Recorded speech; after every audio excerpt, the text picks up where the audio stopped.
Assalomu alaykum o'quvchilar. Bugun biz sizlar bilan juda ham qiziq bitta mavzu ko'ramiz. Bu mavzu quyidagicha, ya'ni shunday tenglamalarki, ularning yechimi cheksiz ko'p bo'ladi. Ya'ni istalgan bitta sonni olib tenglamaga qo'ysangiz yechim chiqadi. Va shunday tenglamalarki, ularda umuman yechim bo'lmaydi. Bu matematikada cheksiz ko'p yechimga ega bo'lgan tenglamalar va ayniyatlar deb ham yuritiladi. Qanday qilib tenglamada yechim cheksiz ko'p bo'lishi mumkin? Birinchi shuni gaplashib olaylik. Demak, qanday qilib yechim cheksiz ko'p bo'lishi mumkin? Yechim cheksiz ko'p bo'lganda shunchaki x tegishli r deb yoziladi, ya'ni har qanday haqiqiy son x ni qanoatlantiradi degan ma'noni bildiradi. Qanday bunday bo'lishi mumkin? Tenglamani ishlash jarayonida agar siz qandaydir a barobar a degan holatga kelib qolsangiz, bilingki siz tenglamangiz cheksiz ko'p yechimga ega, ya'ni x tegishli r. Bu nima degani? Tenglamani ishladingiz, oxirida sizga 8 barobar 8 degan ko'rinishga kelib qoldi. 8 barobar 8. 8 8 ga tengmi? Ha.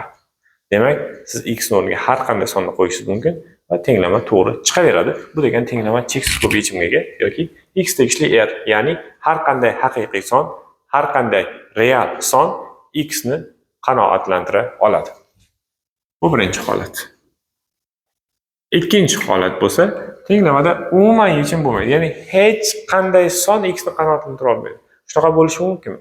Bo'lishi mumkin. Qanday?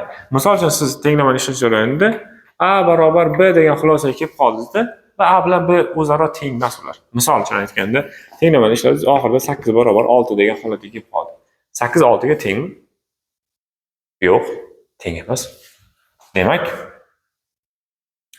siz tenglamangizda umuman yechim mavjud emas. Siz unaqa paytda mana bu belgini qo'yasiz. Bu Saturn sayyorasi emas. Bu belgini ma'nosi tenglamani javobini qanoatlantiradigan sonlar to'plami bo'sh degani. Ya'ni ichida hech narsa yo'q. Sodda qilib aytganda, birorta son ushbu tenglamani qanoatlantira olmaydi degan. Xo'sh, ana endi bu yerda taxminan nazariy gap bo'lyapti. Ya'ni agar tenglamani ishlash jarayonida ikkita o'zaro teng narsa teng bo'lib qolsa, 8 barobar 8, 10 barobar 10, 5 barobar 5 degan holatga kelib qolsangiz, 0 barobar 0 holatga kelib qolsangiz, demak, yechim cheksiz ko'p bo'lar ekan x tegishli r.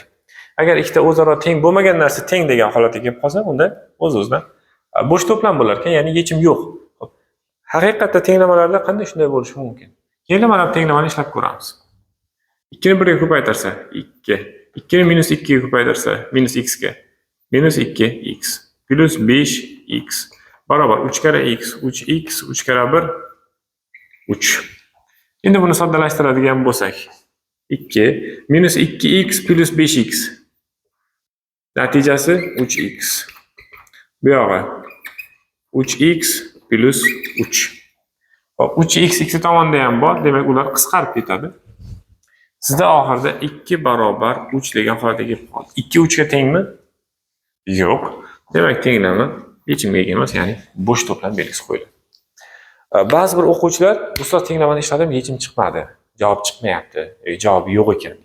Tenglamani javobi yo'q bo'lishi mumkin emas. Ya'ni tenglamani javobi yo'q degan gap noto'g'ri gap. Shu joyda bir tushuntirish.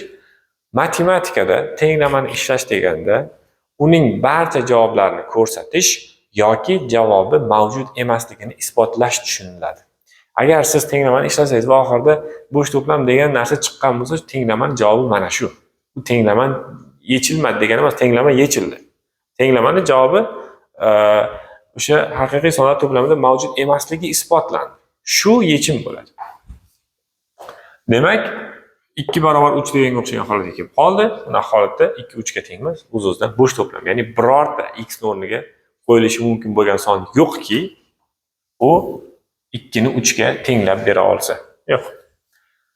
Ikkinchisi, soddalashtirsak, 5a minus 3. Minus 3 ni minus a ga ko'paytirsak, plus 3a.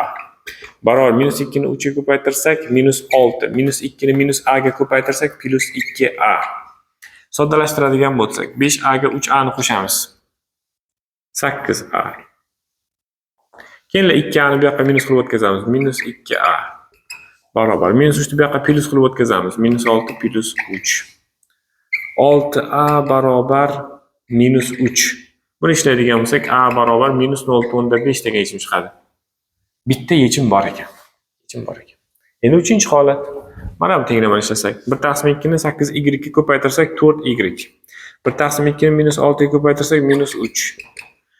5y -y -3. Bu yoq 4y -3.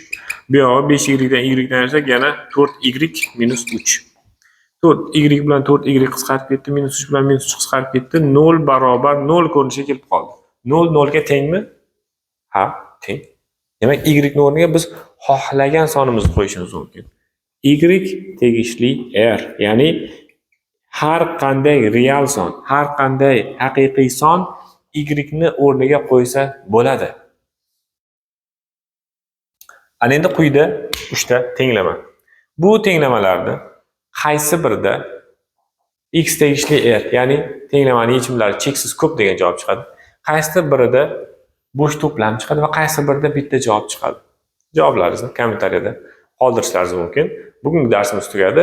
Savol yuzasidan qanaqadir, dars yuzasidan qanaqadir savol, fikr yoki mulohazalar bo'ladigan bo'lsa, kommentariya qismida qoldirishlaringiz mumkin yoki kommentariyadagi Telegram link orqali Telegram guruhimizga o'tib, bu yerda ham o'zlaringizni qiziqtirgan savollarga javob topishlaringiz mumkin. Agar video yoqqan bo'lsa, like bosib qo'yishlaringiz mumkin. Agar uni boshqalar uchun foydali deb topgan bo'lsangiz, tanishlaringizga tarqatishlaringizni so'rab qolardik, chunki bu loyihaning rivojiga sizlarni qo'shgan kamtarona hissalaringiz bo'lgan bo'lardi. Darsimiz shu bilan tugadi. Salomat bo'ling.